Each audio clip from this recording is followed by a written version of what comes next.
इबादतों की तरह मैं ये काम करता हूँ, इबादतों की तरह मैं ये काम करता हूँ।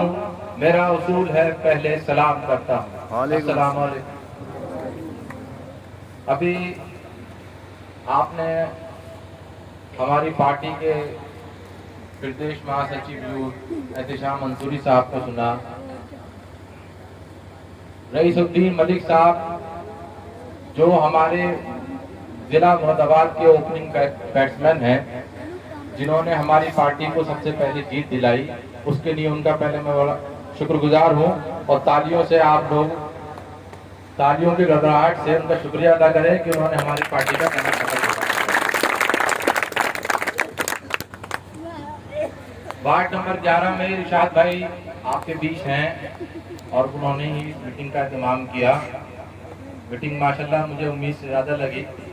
मुझे उम्मीद नहीं थी कि इतने लोग यहाँ मौजूद होंगे। थोड़ी सी शुरुआत पार्टी की गाइडलाइन पर कर लेते हैं। देखिए, पार्टियां सारी हैं, समाजवादी, बसपा, भाजपा, पहले कांग्रेस भी थी, अब तो कांग्रेस खत्म हो चुकी। तो ये MIM की जरूरत हमारे बीच में क्या आन पड़ी? बात जहां से शुरू हो, हमारे साथ दिक्कत एक ये हो गई कि हमने जो भी हमारे बीच में इलेक्शन में खड़े हुए, जो भी हमारे बीच में वोट मांगने आए, वो सब हमारे भाई थे। हमने उनको अपना भाई समझा, हमने तो उनको मजबूत कर दिया, हमने तो उनको वोट दे दिया। लेकिन जब वो जीत कर विधानसभा पहुंचे, लोकसभा पहुंचे, तो उनकी पार्टियों के जो सरबराह थे, उन्होंने उन लोगों के साथ बेईमानी कर ली। अब सारी बात यह है कि जब भी कोई मुसलमानों की बात आती है तो हमारा कोई मददगार कहीं दिखाई नहीं देता। हमारा मददगार क्यों नहीं है? जब वोट हमने दिया है, जब नारे हमने लगाए हैं, जब उसके ऊपर पैसा हमने खर्च किया है, जब सारी चीजें हमने करी हैं, तो फिर भी हमारे काम क्यों नहीं होते, हमारे मसाइल हल क्यों नहीं होते? इसी जद्दोजहद में बहुत लोगों ने इस मिशन पर काम किया। आपने सुना होगा, पहले डॉक्टर मसूद साहब भी थे, उन्होंने भी मेहनत करी। उसके बाद डॉक्टर अय्यूब साहब भी आए। लेकिन ये जो ताकतवर तबका है जो दिल्ली में रहता है, उन्होंने उन लीडरशिप को कभी उभरने नहीं दिया, उस क़यादत को कभी उभरने नहीं दिया। आज बैरिस्टर असदुद्दीन ओवैसी साहब की क़यादत में जब एक नाम हमारे बीच में आया और उसने और उसकी ताकत ने और उनकी जबान ने जब पार्लियामेंट को हिलाकर रख दिया, तब हमें भरोसा हुआ कि हमारे बीच में एक ऐसा मर्द मुजाहिद मौजूद है कि जो ना डरेगा ना झुकेगा। असदुद्दीन ओवैसी साहब को बार बार कहा जाता है कि वो हैदराबाद से है, वो बाहर के हैं। भाई पाकिस्तान के हैं या बांग्लादेश के हैं, नेपाल के हैं, चीन के हैं, सब लोग हमारे बीच के हैं। राहुल गांधी उत्तर प्रदेश से हैं या वायनाड से हैं, केरल से जाके चुनाव जीतते हैं वो। इन लोगों को सब लोग नकार चुके हैं, इनके अपने ही नकार चुके हैं। 2017 के चुनावों का रिजल्ट आप चेक कर लीजिए, कसम खुदा की, मुसलमानों के अलावा इन नाम नेहाद सेक्युलर पार्टियों को किसी ने वोट नहीं दिया, किसी ने वोट दिया ही नहीं। यादव बीजेपी में चले गए, जाटव बीजेपी में चले गए, ब्राह्मण, बनिया, ठाकुर, वैश्य, ये सब पहले से बीजेपी में थे। तो इनका वोट बैंक कहाँ है? ये 7% के लोग मुख्यमंत्री बनते हैं, ये 5% के लोग मुख्यमंत्री बनते हैं, ये 2% वाला भी मुख्यमंत्री बन जाता है। जो 20% की आबादी है वो कभी मुख्यमंत्री नहीं बनेगी। ये सवाल लगातार इन लोगों से पूछा जा रहा है और ये लगातार इन सवालों पर खामोश है। ये हमारे सवालों पर ऐसे गूंगे हो जाते हैं कि जैसे इन्होंने कुछ सुना ही नहीं। चुनाव, इलेक्शन, डेमोक्रेसी, लोकतंत्र, इस सब चीज को सिर्फ सत्ता हासिल करने का तरीका बना लिया। कि पप्पू भाई से बात कर लो और 50 वोट दिलवा देंगे वो, गुड्डू भाई से बात कर लो 150 वोट वो दिलवा देंगे। तो जब एनआरसी का बिल पास हो रहा था तो वो गुड्डू भाई और पप्पू भाई उसमें क्या करेंगे अब बताइए। एनआरसी का बिल तो पार्लियामेंट में पास हो रहा था, सारी की सारी सेकुलर पार्टियां वहां से भाग गई। लोकसभा में बीजेपी के पास बहुमत था तो बीजेपी ने वो बिल लोकसभा से पास करा लिया। लेकिन आपको ये मालूम होना चाहिए कि कोई भी बिल कानून की शक्ल में तब आता है जब वो लोकसभा के बाद राज्यसभा से भी पास हो जाता। राज्यसभा में बीजेपी के पास बहुमत नहीं था, तो फिर ये इस चीज का जवाब कौन देगा कि वो बिल राज्यसभा से पास कैसे हो गया। 3 तलाक पर बिल लोकसभा से पास हो गया, बीजेपी का बहुमत था। राज्यसभा से कैसे पास हुआ? राज्यसभा में समाजवादी, कांग्रेस, बहुजन, तृणमूल कांग्रेस, केसीआर, इन सबकी मेजोरिटी थी, बीजेपी बहुमत में नहीं थी वहां पर। तो वो उस राज्यसभा से मुसलमानों के खिलाफ शरीयत में मदाखलत वाला बिल पास कैसे हो गया? 370 लोकसभा से पास हो सकती थी, राज्यसभा से कैसे पास हो गई? यूएपीए कानून वो भी लोकसभा से पास हो सकता था, राज्यसभा से ही पास हो गया। क्यों? क्योंकि समाजवादी, बसपा और कांग्रेस के सांसद, चुने हुए सांसद वहां से एब्सेंट थे, वो चाय पी रहे थे कहीं पर, वहां बिल पास हो रहा था। मौलाना इसरार साहब जो किशनगंज से कांग्रेस के सांसद थे, जब उनसे पूछा गया कि 3 तलाक का बिल पास हो रहा है और पास हो गया, आप कहां थे? बोले मैं ट्रैफिक में फंस गया था। ये उनका बयान है कि मैं ट्रैफिक में फंस गया था। इन नाम नहाद पार्टियों ने सारे मुस्लिम एमएलए एमपी को गूंगा बना दिया। 2018 में दलितों के खिलाफ, जो दलितों का मानना है, सुप्रीम कोर्ट से एक ऑर्डर पास होता है। दलितों ने इतना हंगामा किया कि सारे दलित अपनी पार्टी छोड़कर, पार्टी लाइन छोड़कर, जितने भी सांसद थे दलित, एससी एसटी के, पार्लियामेंट में खड़े हो गए और वो सुप्रीम कोर्ट के ऑर्डर को बदल कर रख दिया। ये भी हमने अपनी आंखों से देखा। तो जब एक दलित अपने समाज पे बात आती है तो पार्टी लाइन बीजेपी छोड़ देता है, समाजवादी की पार्टी लाइन छोड़ देता है, बहुजन की पार्टी लाइन छोड़ देता है। तो ये मुसलमान जो 25 सांसद जीते हैं, ये ट्रिपल तलाक के बिल पर कहां थे लोग? ये जब 370 का बिल पास हो रहा था तो ये लोग कहां थे? जब बाबरी मस्जिद शहीद हुई थी 1992 में, उस वक्त पार्लियामेंट में करीब 28 के करीब मुस्लिम सांसद थे।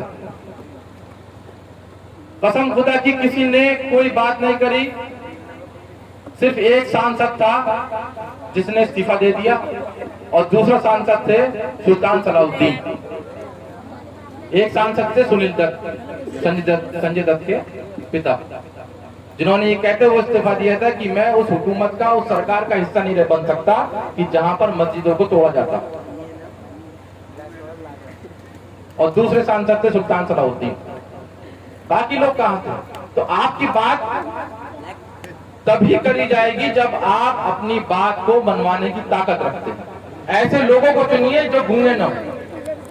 सांसद तो यहां से भी हैं, सांसद रामपुर से भी है और सांसद संभल से भी है। क्या करा? नील बटा सन्नाटा, कुछ नहीं। मुसलमानों को सिवाय अफ्तार की दावत के और किसी मजार पे चादर चढ़वा देंगे, बस। ईद पे सिवैये खिला देंगे, ईद पार्टी हो जाएगी आपकी। ये है, आपके बीच में एक तिलकधारी आएगा, वो टोपी लगा लेगा, हम सब खुश हो जाते हैं इस बात से। सेकुलरिज्म का मतलब ये बिल्कुल नहीं है कि मुसलमान पूजा करने लगे और एक हिंदू नमाज पढ़ने लगे। आप समझिए इस चीज को। सेकुलरिज्म ये बिल्कुल नहीं है। सेकुलरिज्म का मतलब है धर्मनिरपेक्षता का मतलब है कि आप अपना धर्म फॉलो करें, आप अपने धर्म को माने, मैं अपने धर्म को मानूंगा और हम दोनों में एक इत्तेहाद कायम हुआ। जब तक यहाँ का बच्चा राजनीति में दाखिल नहीं होगा, मुसलमानों ने राजनीति करना छोड़ दी। मुसलमानों में कुछ ठेकेदार आ गए और वो अपने इसी कमरों में बैठ के कुछ तय कर लेते हैं, फिर एक रात में हवा चलती है। आप आज किसी बीएसपी वाले से चार्टर से पूछ लीजिए किसको वोट दोगे, अभी पूछ लीजिए आप किसी से, मेरी ये मीटिंग खत्म होने के बाद पूछ लीजिए, किसी भी चार्टर से पूछ लीजिए किसको वोट दोगे, कहेगा हाथी को। उसको इस बात से मतलब ही नहीं है कि वहां से कमरुद्दीन खड़ा है या रमेश कुमार खड़ा है, उसको हाथी दिखाई देता। आप किसी मुसलमान से पूछ लीजिए किसको वोट दोगे, बोले वो देखेंगे, हवा चलेगी, जिसकी हवा होगी उसको ही दे देंगे। अरे कब तक हवाओं में बहोगे भाई? अब वो वक्त नहीं है कि हम हवाओं में बहेंगे, अब ठहरने का टाइम है, अपने आप को समेटने का वक्त है। वक्त बहुत खराब है, आपके बहुत दुश्मन हैं, आपकी हर बात हर चीज पर नजर रखी जाती है, आपको सिर्फ इस बात पे धकेल दिया जाता है, दुत्कार दिया जाता है कि क्योंकि आप मुसलमान हैं। ये होता नहीं है क्या? मुरादाबाद में ऐसा हुआ, अखलाक के साथ ऐसा हुआ, जुनैद के साथ ऐसा हुआ, और न जाने कितनों के साथ होता है जो रिकॉर्ड में ही नहीं आता कभी। तो ये अपमान हम कब तक सहेंगे? ये अपमान कब तक सहेंगे? तो इस चीज को आप समझिए, एमआईएम का मकसद सिर्फ और सिर्फ मुसलमानों का, दलितों का, आदिवासियों का, कमजोरों का विकास है, विकास है, विकास है, बस हमारा यही मकसद। हम उनका डेवलपमेंट चाहते हैं। हमारे इलाकों में थाने चौकी बनाते हो, हमारे इलाकों में स्कूल हॉस्पिटल नहीं बना सकते तुम? बनाओगे तो प्राइवेट बनाओगे। कि अल्लाह ना करे कि हमारे घर में कोई बीमार पड़ जाए, कोई सीरियस बीमारी आ जाए, तो 4-5 लाख रुपए यूं खर्च हो जाते हैं उसमें, जिंदगी भर की कमाई चली जाती है उसमें। जो महीने का बचता है तुम स्कूल की फीस के नाम पे ले लेते हो प्राइवेट स्कूलों। तुम मेरे इलाकों में स्कूल नहीं बनाओगे तुम सरकारी, ये किसकी जिम्मेदारी है? यहाँ के पार्षद से आप नहीं कह सकते बात ये, या पार्षद से आप ये कहेंगे नाली बनवा दे हमारी। वो नाली भी मैं अभी आ रहा था आपके यहाँ, वो नाला देखा मैंने, वो पूरा गंदगी बाहर है, वहां पर बदबू के मारे वहां से निकला भी नहीं जा रहा। हमारे इलाकों को बीमारियों का, गरीबी का अड्डा बना दिया आपने, और हमें ये बात समझ में नहीं आ रही। हम कब तक इन चीजों को नजरअंदाज करते रहेंगे?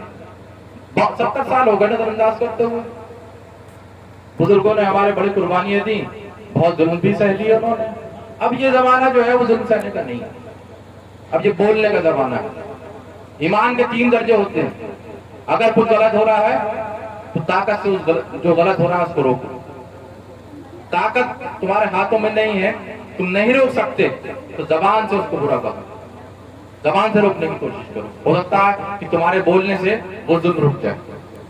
और अगर वो भी नहीं कर सकते तो कम से कम दिल में उस जालिम को, उस जुल्म को बुरा समझो। और बुरा समझने का मतलब ये नहीं है कि सिर्फ दिल में बुरा सोच लिया, बल्कि इसका मतलब ये है कि जो लोग जबान से बोल रहे हैं उनकी मदद करो।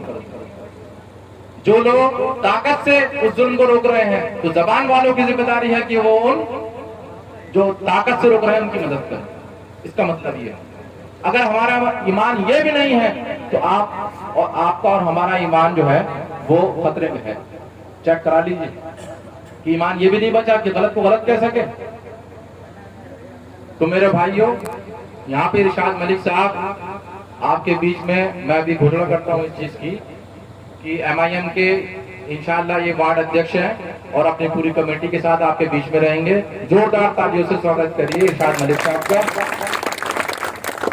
और आपकी जो भी समस्याएं हैं, आप वो समस्याएं साथ मिलकर बैठकर मस्जिद में, इनके घर पे, किसी और चचा के घर पे, जो भी जहां भी आपको सही लगे आप बैठिए, उसका मशवरा कीजिए और उसका हल निकालने की इंशाअल्लाह कोशिश करेंगे।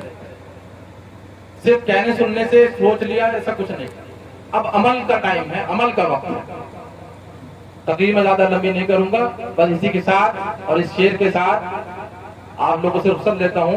और ये शेर आप लोगों के लिए नहीं है, ये उन लोगों के लिए है जो बीएसपी और समाजवादी और कांग्रेस में अभी भी मौजूद है और कुछ ना कुछ गड़बड़ करते रहते हैं। चलिए वो आप कह दीजिएगा।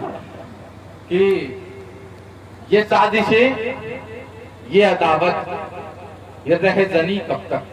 रहजनी कहते हैं सड़क पर लूटपाट होती है। ये साजिशें, ये अदावत, ये रहजनी कब तक, मेरी हयात को लूटेगी रहबरी कब तक।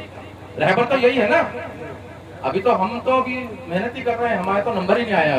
बड़ी मुश्किल से रईस भाई हमारे जो है वो जीते हैं, और अल्लाह पाक इनकी जीत ऐसे ही लगातार आगे बढ़ती चली जाए कि ये साजिशें, ये दावत, ये रहजनी कब तक, मेरी हयात को लूटेगी रहबरी कब तक। और खुदा के वास्ते हो जाओ मुत्तहिद अब तो, खुदा के वास्ते हो जाओ मुत्तहिद अब तो, गुलाम बन के गुजारोगे जिंदगी कब तक, गुलाम बन के गुजारोगे। बहुत बहुत शुक्रिया।